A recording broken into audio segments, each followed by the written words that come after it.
Here's what we're serving up today. We're bringing a 100-year-old industry into the 21st century. We have an AI tool that restaurants desperately need, and we have a no-brainer business idea that will ensure you will never hit the snooze button again. Welcome to the only channel that has business ideas more hotly anticipated than Tucker Putin's interview. Probably shouldn't have said that.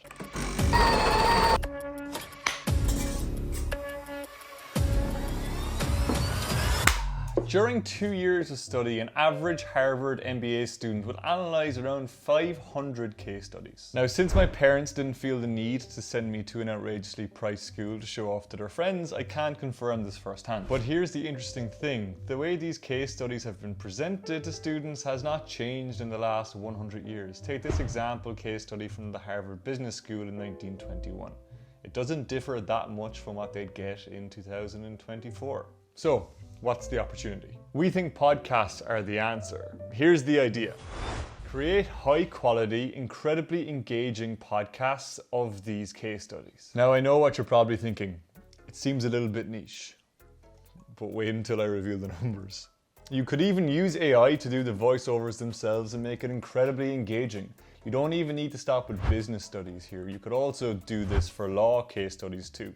Basically, any degree that involves case studies. Stanford Graduate Business School have actually started to do this themselves, where they're creating podcasts of their own case studies. So other universities are going to follow, which means now is a great time to start this business. In fact, it's the only time to start this business.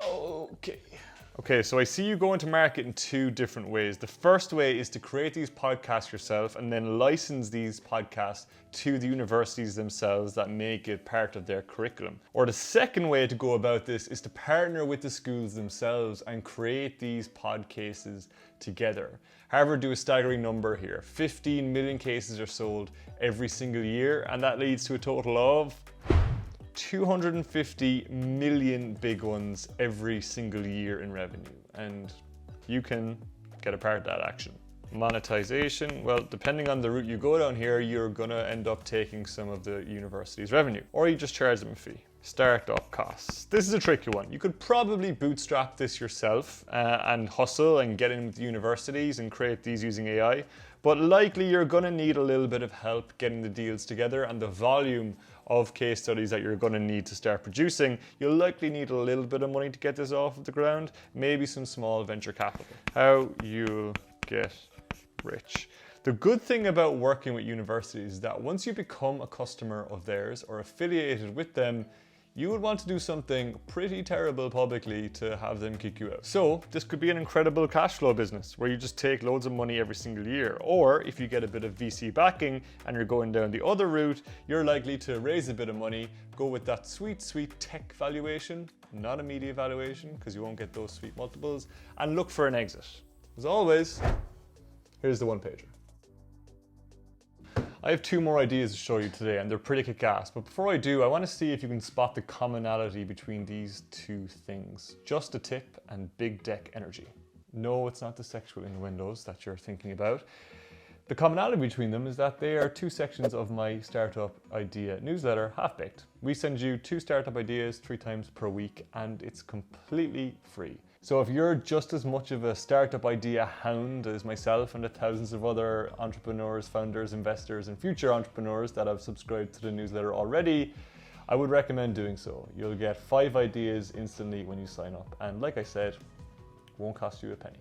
In the early part of the 21st century, the poor QR code was fading into obscurity. Nobody wanted to use them, until they were saved by a very unlikely source. That virus that I can't specifically name because YouTube will not promote my video. Anyway, this virus ushered instantaneous demand for QR codes. They were used for concert tickets, boarding passes, scams. I probably shouldn't have smiled when I said scams, sorry. But here's the problem. QR code menus in restaurants are bad. They're like really, really bad. They're really poorly formatted. They're generally not pretty. You can't get the information you want, and most of the time it's not as good as the actual menu itself. But QR codes are here to stay, so we have an opportunity to create a product that's 10 times better than everyone else. Here's the idea. Create next generation QR code menus powered by AI. And I'm not just using AI as a buzzword here, we actually have a use case. So these menus are going to be highly customizable and they're going to have all the information you need like macronutrients, price, calories, etc. But all of this information is expected. We need to make this way better, say integrating a AI digital waiter. So when someone is looking to order, they can very easily ask their digital waiter, hey, have you got any vegan, gluten-free, soy-free, antibiotic-free, raw, non-GMO, organic, fat-free, low-carb meals? And when Karen finally stops talking, our digital waiter can say, yes, of course, we do have a meal that meets all of your requirements. This opportunity is much more than just QR code menus. This is about improving restaurants' overall online strategy. In fact, in a survey of Gen Zs, 40% of them said that they wouldn't go to a restaurant if they could not look at the menu online first. When asked for a comment, one of them responded, it's giving anxiety. Even if my bro told me the food is busing, I won't go there if I can't check the menu beforehand. No cap.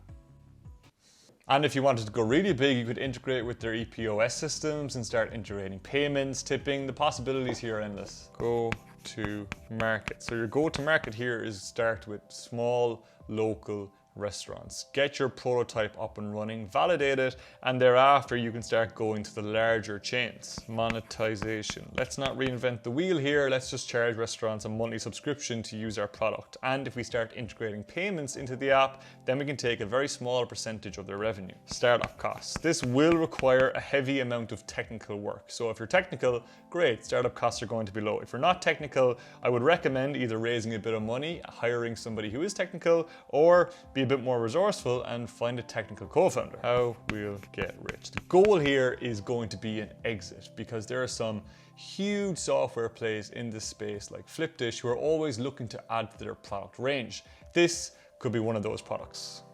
As always, here's the one pager. Now for my favorite part of the entire video. I have a question for you. How many times have you snoozed your alarm this week? I can guarantee this no-brainer snooze app will rid your snoozing permanently. You sleeping in now has consequences. I hope you enjoyed this edition of Half-Baked Ideas. Remember, if you do want a constant flow of ideas, subscribe to our newsletter, Half-Baked. YouTube says you should watch this next video up here. That's all from me. We'll see you in the next one. Slow on and stay hydrated.